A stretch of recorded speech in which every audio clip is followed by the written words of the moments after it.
I am talking tonight about something I see all the time both in our group and in general in dating.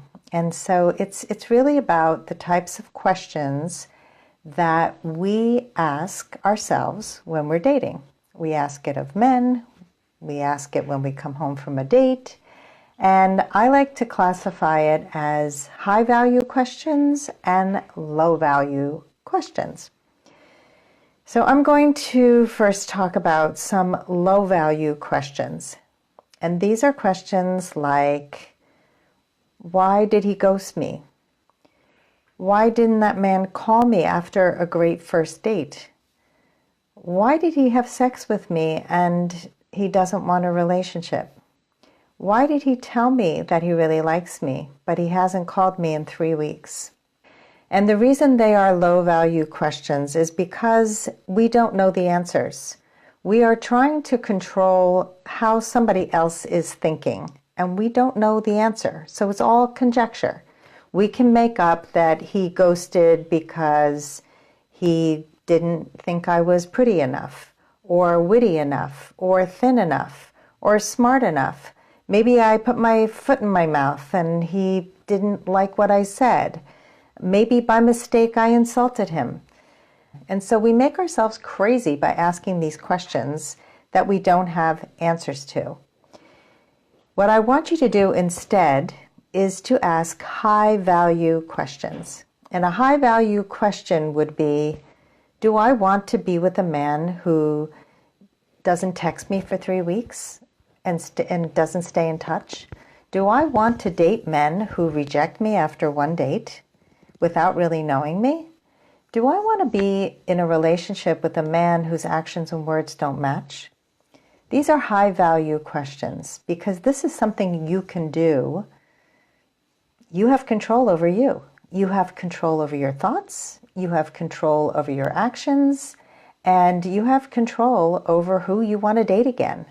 And how you take what somebody does to you, or not even to you, but something that happens, and you can either make yourself crazy, or you can ask yourself these high-value questions. And so what would it look like if instead of always questioning, why did he do this and why doesn't he do that, to ask yourself, do I want to be with somebody who doesn't do this or that? And the way to do that is you really have to get clear about what it is that you want. And you have to be unwavering. You have to be ruthless about this. You cannot say, well, I really want a guy who's going to be in integrity, but we had a great conversation and he seems really intelligent. He has a good job. So he wasn't really honest with me, but, maybe he was having a bad day. So don't make excuses for these guys who are not showing up with your must-haves and guys who are showing up with deal breakers. Really ask yourself, do I want to be with a man like this? And that's really it. I see you guys in the group making yourself crazy over men who are making such small investments in the dating process. They'll send you a text, hey sexy, hey baby, I really want to be in a relationship with you, but I don't really want to be committed. Hey baby, hey sexy, that's not a big investment. Write an example of a high-value question in the comments and let me know if this is resonating for you.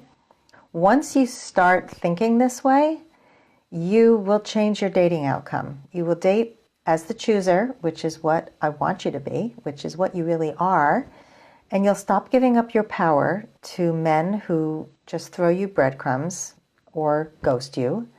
You'll stop wasting your energy, your headspace, your heart.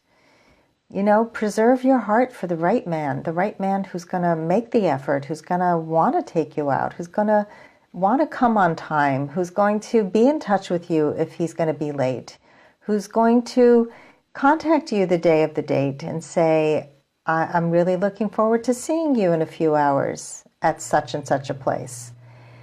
If the guys are not doing that, then go live your life. Go have the best damn life you can have.